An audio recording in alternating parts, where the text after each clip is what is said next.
Bom, meu nome é Romilson, estou aqui para gravar mais um vídeo. Neste vídeo eu quero estar me direcionando a você que é católico. Esse vídeo é para você que é católico e quer adquirir mais conhecimento das verdades do Eterno. Então logo de cara eu já quero dizer para você que eu não pertenço a nenhuma denominação evangélica. Eu não sou assembleiano, eu não sou da Batista, eu não sou da Presbiteriana. Eu sou uma pessoa que sirvo ao Eterno, reunindo na minha casa, com a minha família, com meus colegas, para poder nós lermos as Escrituras, estudarmos as Escrituras. Então eu estou aqui para trazer uma palavra para você, para que você também possa adquirir o conhecimento que nós adquirimos das Escrituras Sagradas. Então, logo de cara, nós já podemos começar esse estudo, porque eu já conversei com muitos católicos. Muitos pensam que a Igreja Católica foi a primeira igreja fundada no mundo. E não foi. Isso é um grande engano. Por quê, Romilson? Porque a primeira igreja foi fundada lá em Jerusalém e não em Roma. A Igreja Católica, a sede dela está em Roma, onde está o Vaticano. Então eu quero começar mostrando esse estudo para você, aonde foi que se originou a primeira igreja. A primeira igreja se originou lá em Jerusalém. Seu nome é Yahushalã. Jerusalém é Yahushalã. A primeira igreja surgiu em Jerusalém. O Salvador morreu ali. E aí depois o Salvador mandou os apóstolos deles sair pregando. A palavra apóstolo significa enviado. E eles foram pregando a mensagem do reino. E em cada cidade que eles chegavam e eles pregavam a mensagem do evangelho, as boas novas, as pessoas que aceitavam o evangelho, elas se tornavam a igreja na cidade onde elas estavam. Por isso que a Bíblia fala a igreja em Coríntio, a igreja em Pérgamo, a igreja em Tiatira, a igreja em Sarde, até que o apóstolo Paulo foi lá para Roma, e quando ele chegou em Roma ali, o evangelho foi pregado em Roma, lá onde está o Vaticano hoje. Então veja bem, irmãos, então aonde começou a primeira igreja? Não foi em Roma, então a igreja católica não foi a primeira começou em Jerusalém, lá onde o Salvador morreu. E aí essas igrejas que foram sendo fundadas, uma em cada cidade, elas eram independentes. Então a igreja em Corinto não mandava na igreja em Éfeso, a igreja em Éfeso não mandava na igreja em Tiatira, isso é tudo nome de cidade. A igreja que estava em Tiatira não mandava na igreja que estava na cidade de Corinto. A igreja que está em Corinto não mandava na igreja de Roma, nem a igreja de Roma mandava na igreja de Corinto. Então foi assim que começou, só esclarecendo a mente para você. E aí, Romilson? Então quando a igreja foi pregada lá em Roma, onde está o Vaticano hoje, ela era uma igreja pura. Só que a igreja de Roma, assim como as denominações evangélicas hoje, se corromperam. Por quê, Romilson? Porque quando foi passando o tempo, muitas pessoas falam assim, mas Pedro foi o primeiro papa.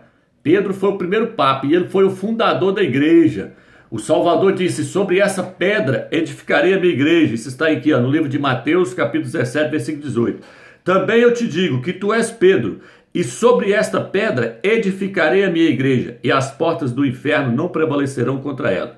Quando o Salvador fala aqui que ele vai edificar a igreja dele, ele está falando da igreja que ele vai edificar em toda a terra. Só que quando ele fala aqui, tu és Pedro, e sobre essa pedra edificarei a minha igreja, no original, ele está dizendo assim para Pedro, tu és Pedro, porque a palavra Pedro significa pedra, é uma pedrinha pequena. Ele falou, tu és Pedro, tu és uma pedrinha, e sobre essa rocha, provavelmente o Salvador apontou para ele, e sobre essa rocha que era ele, edificarei a minha igreja, e as portas do inferno não prevalecerão contra ela. Por quê? Porque a igreja ela não pode ser edificada sobre um homem. Pedro morreu, e aí? Então a igreja vai acabar? Não, a igreja foi edificada sobre Yahushua Mashiach, esse é o nome original dele, você conhece como Jesus, mas o nome dele no hebraico é Yahushua.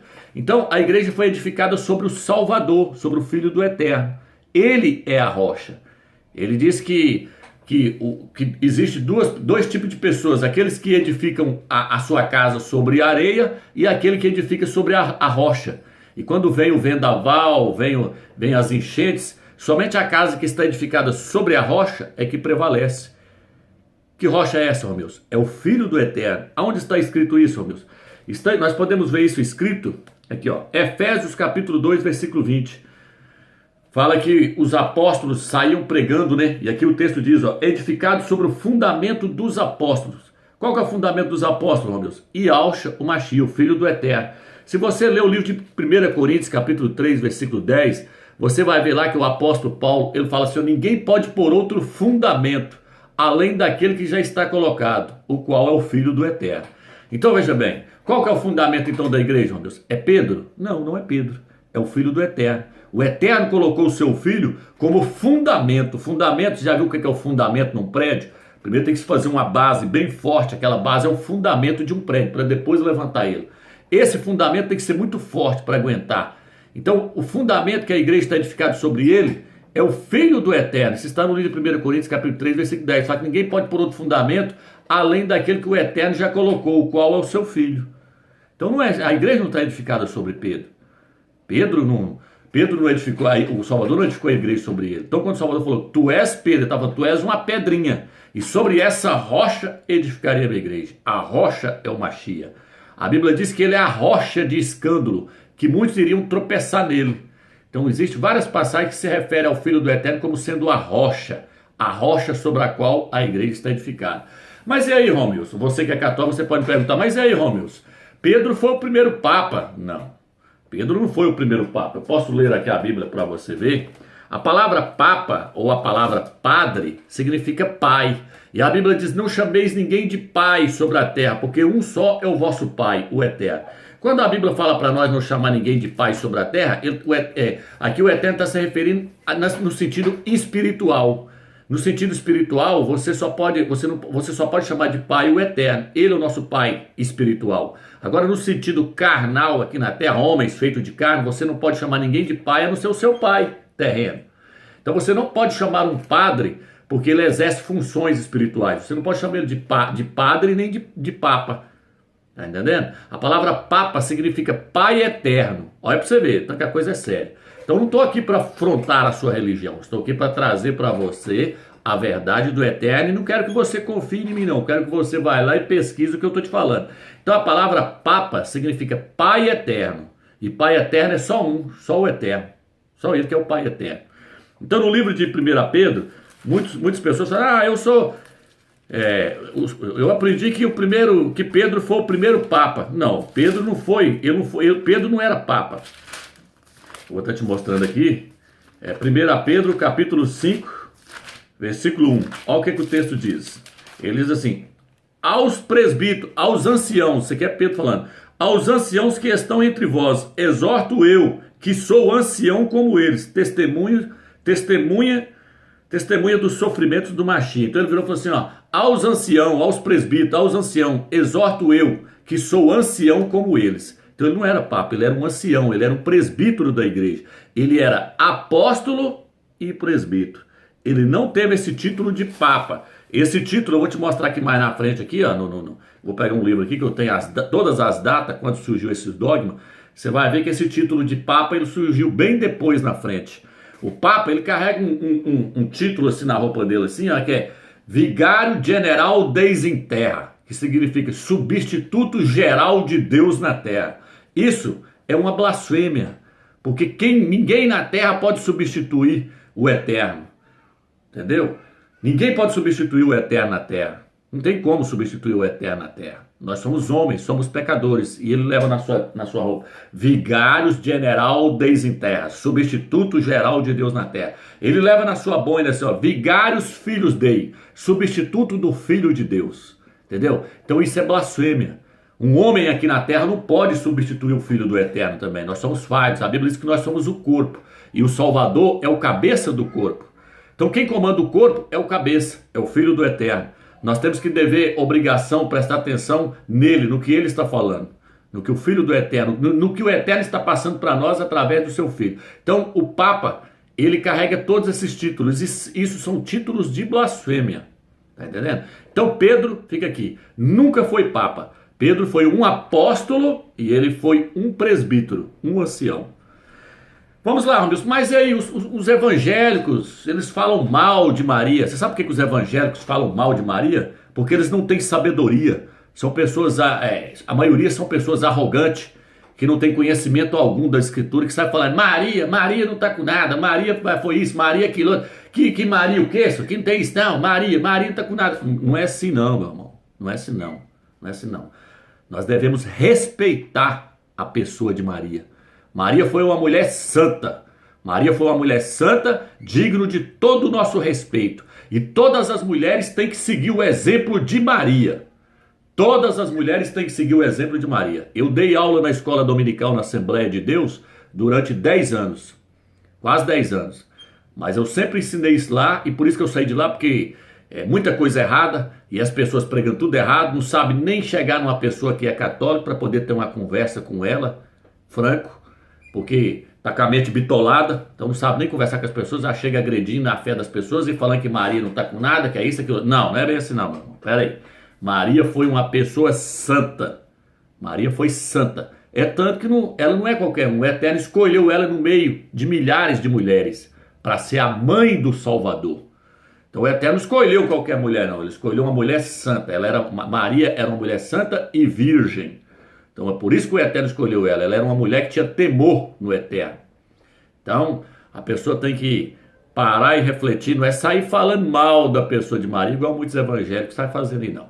Então Maria foi uma mulher santa? Foi. Mas então por que as pessoas não creem que Maria hoje pode nos ajudar, Romilson? Simplesmente eu vou te explicar o porquê. Muitos católicos aprendeu, assim como eu aprendi errado também dentro das denominações evangélicas, os católicos também aprenderam errado com os padres, e eu aprendi errado com os pastores, depois que eu corri atrás para ver a verdade.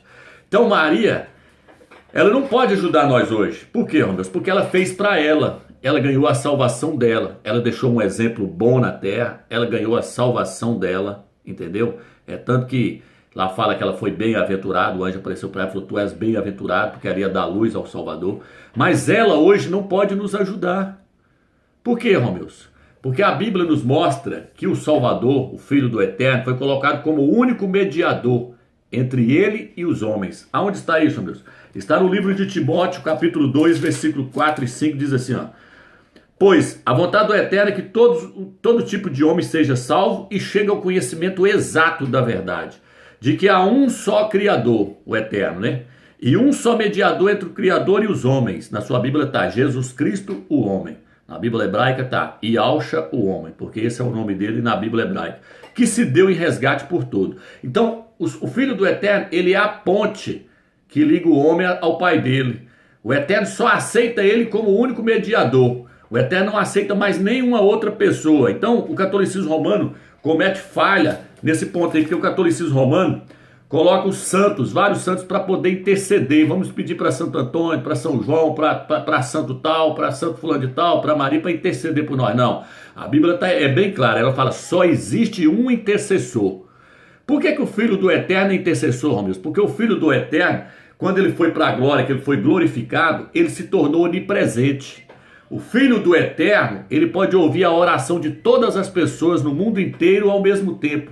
Porque a Bíblia diz que o Eterno fez dele onipresente. Por isso que ele fala, onde tiver um ou dois reunidos no meu nome, eu estou no meio deles.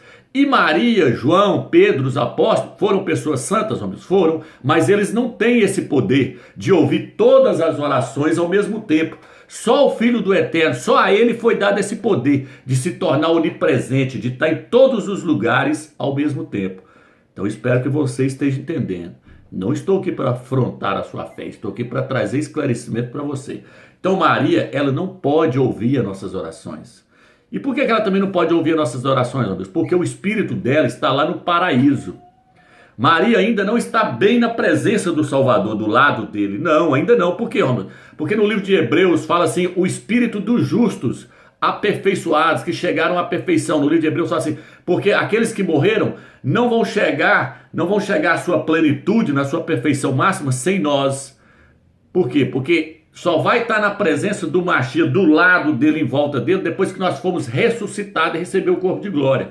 Agora eles estão numa dimensão diferente, eles estão numa dimensão esperando a ressurreição para irem lá para a glória, estar junto com o Mashiach, junto com o Filho do Eterno.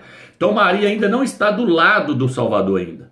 Ela está esperando ser ressuscitada, o espírito dela está no paraíso, mas ela vai ser ressuscitada para ser levada para lá. E outra, ela não é onipresente, igual os católicos, igual os padres pregam. Ela não é onipresente, ela não está em todos os lugares ao mesmo tempo.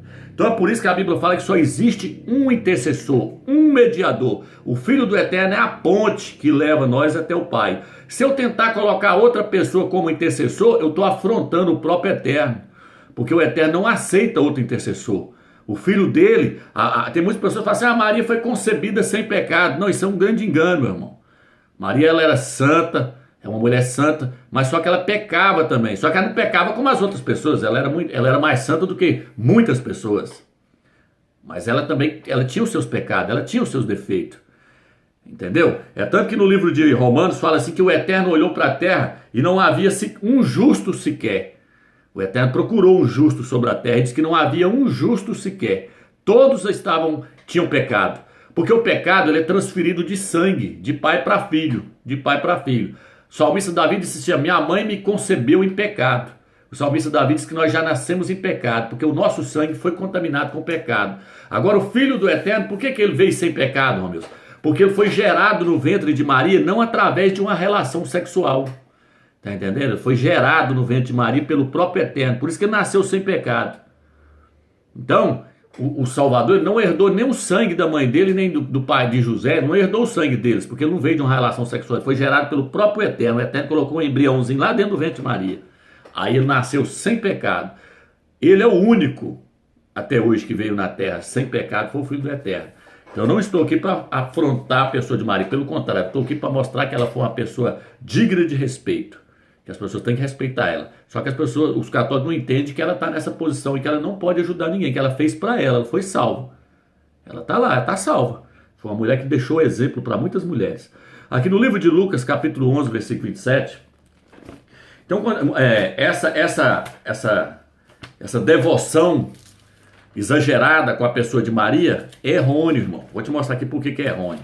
Aqui, ó, nós devemos dar essa devoção ao Filho do Eterno e ao próprio Eterno. O que diz no livro de Lucas, capítulo 11, versículo 27, diz assim: enquanto ele assim falava, certa mulher levantou a voz do meio da multidão e disse: feliz as entranhas que te trouxeram as entranhas que te trouxeram e os seios que te amamentaram. Ó, algumas pessoas falam, bem-aventurado as entranhas que te trouxeram ao mundo e os seios que te amamentaram. Diz que quando o Salvador estava pregando, uma mulher exclamou, falou assim, bem-aventurado aquela que te trouxe ao mundo e os seios que te amamentaram. Ela falou de Maria, essa mulher. Olha o que ele fala. Ele, porém, respondeu, felizes antes os que ouvem a palavra do Criador e as observam. Ele quis dizer assim, ó, se a mulher que me trouxe ao mundo, Maria, se ela não ouvia a minha palavra, a minha mãe não ouvia a minha palavra, se ela não ouvia a minha palavra, se ela não seguia a palavra do Eterno, não vai adiantar nada. É lógico que Maria ouviu a palavra do Eterno e seguiu, mas ele quis dizer assim, ó, mesmo se ela tiver me trazido ao mundo, mas se ela não ouvir as palavras do Eterno e não guardar no seu coração, não adiantou nada ela ter me trazido ao mundo. Então a mulher queria exaltar a pessoa de Maria. A mulher falou assim, ó, bem-aventurado aquela que te trouxe ao mundo, os seios que te amamentaram. O Salvador falou assim, opa, antes bem-aventurado aos que ouvem as palavras do Eterno e as guardam. Então o próprio Filho do Eterno não deixou exaltar a mãe dele. Porque quem tem que ser exaltado hoje é o Eterno e é o Filho do Eterno. Tá entendendo? E aí os católicos foram criando dogmas, foram criando certas coisas, que eu vou ter que pegar um versículo aqui que eu vou te mostrar. No livro de Jeremias, deixa eu ver se eu acho aqui a passagem, que vocês vão ver o que eu estou falando. Então no livro de Jeremias fala que as pessoas falam assim, mas Maria é rainha dos céus. Não existe isso. Se você pega o livro de Jeremias, eu não tenho bem aqui decorado de cabeça aqui, mas eu acho que é o capítulo 7 de Jeremias. Fala que as pessoas faziam amassar, as mulheres amassavam a farinha e faziam bolos e ofereciam à rainha dos céus. Isso era um ídolo, uma mulher que era adorada como rainha dos céus. Era Semiramis, depois ela recebeu o nome de Ísis, de Astarode, Diana dos Efésios. Eles ofereciam bolos à rainha dos céus. O Eterno condenou essa prática, porque não existe rainha dos céus, existe o rei dos céus, o Eterno, o filho dele. Então essa questão de rainha dos céus, a Bíblia condena, isso é idolatria, não pode fazer isso. Então Maria, ela é digna de todo o nosso respeito, mas nós não podemos fazer oração para Maria, porque a Bíblia diz que quem já morreu na carne, nós não podemos fazer oração para os mortos, tá entendendo? A Bíblia condena a oração para os mortos. A Bíblia fala que a pessoa tem que fazer enquanto está vivo. Depois que morreu, não adianta você fazer mais nada por ele. Tem pessoas que acham que... Quer ver? Deixa eu até ler aqui nessa Bíblia aqui para você ver. Salmos 45, 49. Eu vou estar lendo aqui e você confere aí. Aqui, ó. Deixa eu pegar aqui. Salmos 49, eu vou te mostrar que não adianta rezar para os mortos. Se a pessoa tem que ganhar a salvação dele enquanto está em vida.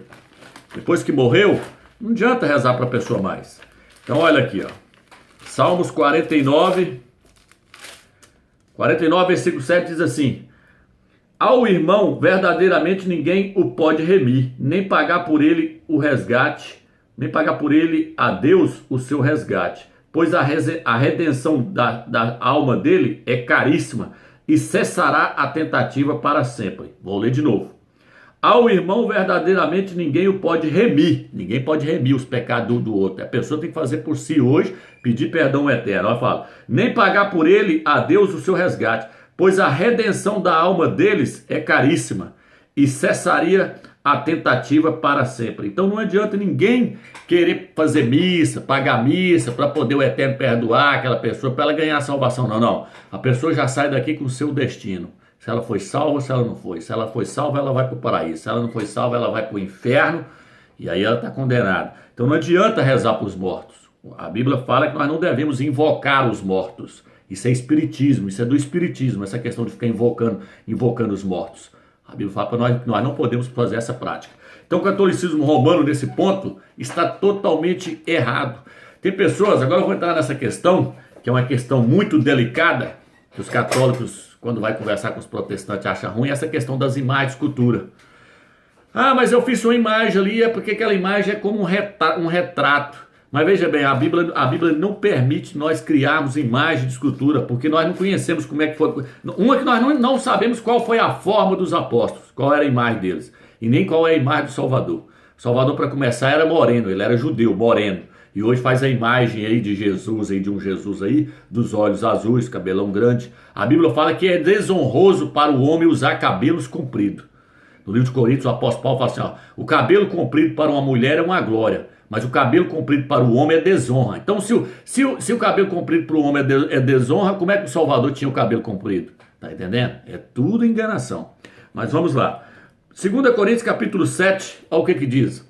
Visto que andamos por fé e não pelo que vemos. O apóstolo Paulo falou assim, nós andamos por fé e não pelo que estamos vendo. Então, fazer imagem de escultura, se você pegar lá do Velho Testamento, for lá os 10 mandamentos, fala, não farás para ti imagens de escultura, semelhança alguma do que há nos céus, e nem na terra, e nem debaixo da terra, e nem nas águas, e nem debaixo das águas. A Bíblia condena você fazer imagem de escultura, de anjo, de certas coisas. Ah, mas lá no Velho Testamento fala que Salomão fez aquelas imagens de escultura. Fez, só que a Bíblia fala que depois o Eterno teve que mandar quebrar, porque se tornou idolatria. As pessoas começaram a carregar aquelas imagens, começou a prostrar diante das imagens. O Eterno teve que mandar quebrar as imagens de escultura. Vou te mostrar aqui para você ver. Não sei se você lembra também de uma passagem. Eu não estou lembrando todas as passagens aqui, porque são muitas passagens. Mas o Eterno mandou fazer uma serpente de bronze. E aí muitas pessoas começaram a adorar aquela serpente. O Eterno teve que mandar quebrar também. Veja aqui, ó. 2 Reis, capítulo 18, versículo 4. Removeu os altos, quebrou as colunas e deitou abaixo o porte ídolo. E fez em pedaço a serpente de bronze que Moisés fizera. Porque até aquele dia os filhos de Israel a queimavam incenso e lhe chamavam Neustã. Eles passaram a adorar a serpente. A serpente de bronze era só um símbolo que representava o Filho do Eterno que ia ser pregado no madeiro. Assim como a serpente de bronze foi levantada no madeiro, simbolizava o Filho do Eterno que iria ser levantado sobre a madeira. Ia ser levantado na cruz. E todo aquele que olhava para a serpente de bronze era curado da mordida das cobras, que as cobras picavam eles. Todo aquele que olha para o Filho do Eterno pregado no madeiro, na cruz, no madeiro, é salvo. Então era só um símbolo para as pessoas entenderem. Mas aí eles passaram a adorar a serpente, o Eterno mandou quebrar. No livro de Deuteronômio, capítulo 27, versículo, olha o que diz, Deuteronômio 27, 15. Então, essa questão das imagens de escultura, eu já conversei com um padre da minha cidade, ele mesmo virou para mim e falou, não, mas nós sabemos que é errado. Só que se nós tirarmos as imagens de escultura, os católicos não vão vir na missa. Nós sabemos que Maria não intercede. O próprio padre falou para mim aqui na cidade onde eu moro. Hoje, isso já tem muitos anos, isso tem mais de 10 anos, o seu nome na época era Frei Walter.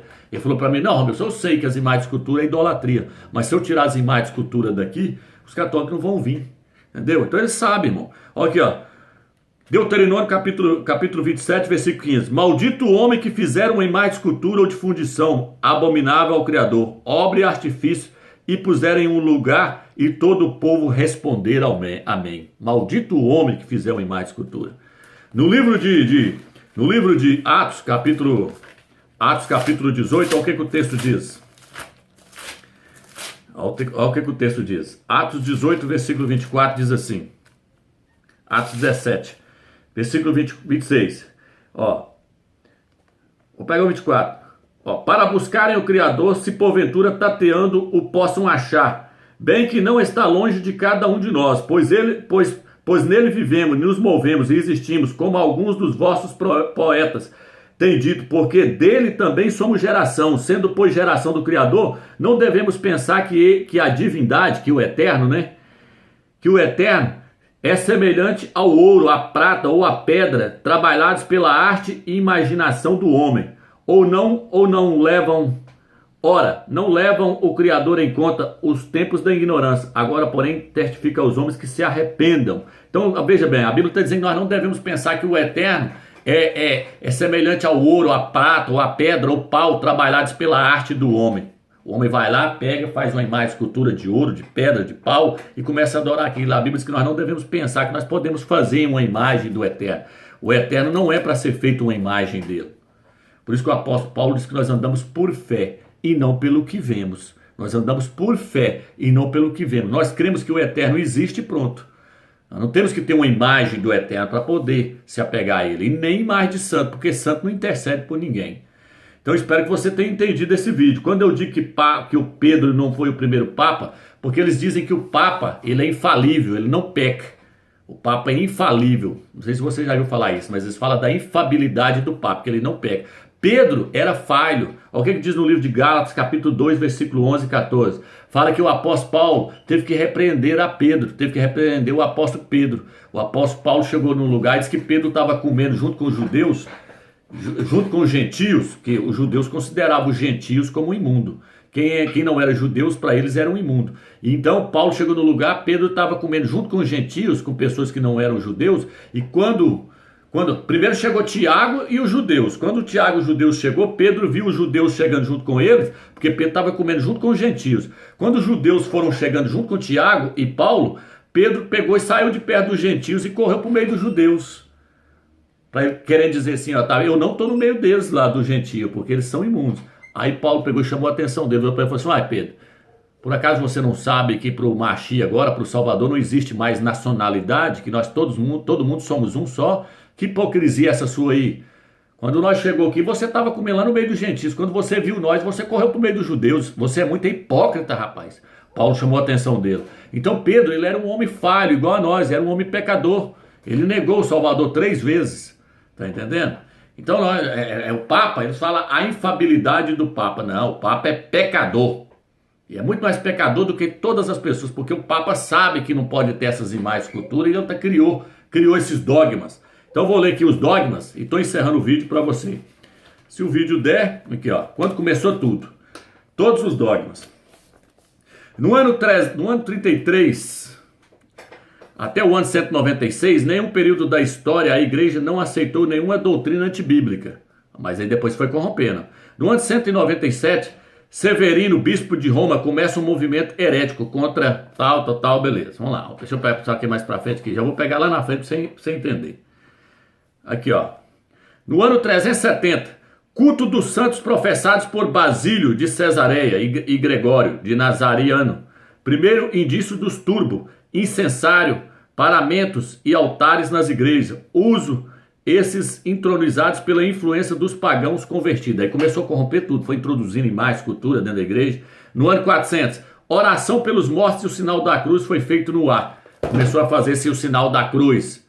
Tá entendendo? Começou a surgir todo um paganismo, ó. Oração pelos mortos, começou a rezar pelos mortos. Quando foi isso, meu Deus? No ano 400.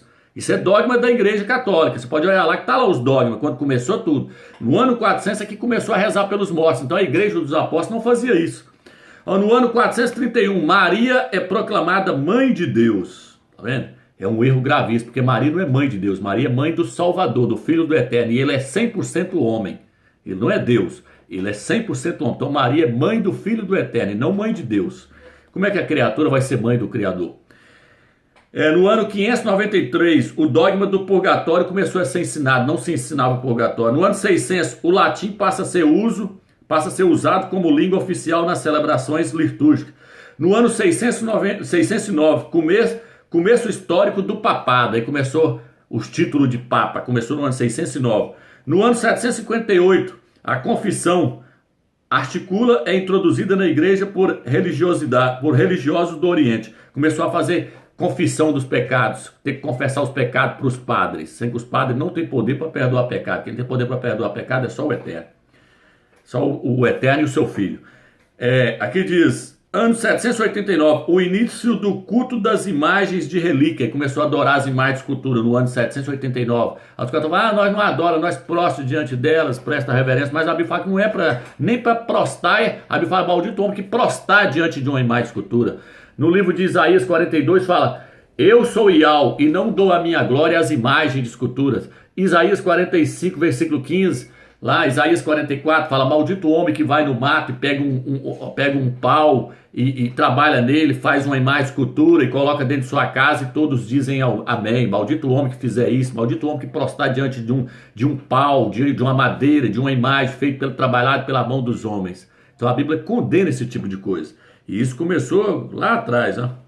No ano 880, a canonização dos santos. Aí começou a canonizar os santos. Tá vendo? Então tudo começou lá atrás. Tudo começou lá atrás e foi corrompendo a igreja. Tá entendendo? Então espero que você entendeu. Você que é católico, busque entendimento do Eterno. Assista os vídeos aí que eu lancei, que você vai ver que eu não defendo nenhuma religião, porque tudo está corrompido. A Bíblia fala que a igreja católica ela é a grande prostituta, que está lá no Apocalipse 17. A Bíblia chama ela de Babilônia, a mãe das prostitutas e das abominações da terra. Quem são as filhas, meu Deus? As igrejas evangélicas. Tá entendendo? Então a igreja católica é a mãe, as igrejas evangélicas são as filhas. Por isso que eu saí das igrejas evangélicas, por isso que eu saí de lá. E a Bíblia fala que, lá fala assim que essa mulher, a igreja católica, fala que ela está edificada sobre 7 colinas, são 7 montes onde está o Vaticano. A única cidade no mundo que está edificada sobre 7 colinas é o Vaticano. Fala que essa prostituta está vestida de escarlate, é as roupas que os padres usam lá no Vaticano. Fala que ela está embriagada com o sangue dos santos. São os crentes que a igreja católica matou na Inquisição. Ela matou milhares de crentes na Inquisição. Ela jogava os crentes em cima de pau a pique. Tá entendendo? Os padres derretiam estanho e derramavam no ouvido dos crentes. Eles esticavam as pessoas assim, então elas eram arrebentadas os nervos delas. A igreja católica fez barbaridade, matou milhares de pessoas. E a Bíblia diz que ela está embriagada com o sangue dos santos, com os servos do Eterno. E os protestantes também matou. Então nós temos que sair fora disso. Sair fora desse sistema da igreja católica e das denominações evangélicas. As denominações evangélicas também virou comércio. Tá entendendo? Virou comércio. Os pastores só pregam dinheiro. Então eu não estou aqui falando só da questão da igreja católica, estou falando de tudo. Tudo é uma bagunça. Você tem que sair, passar a ler a Bíblia na sua casa, escritura na sua casa, pedir entendimento ao Eterno. Porque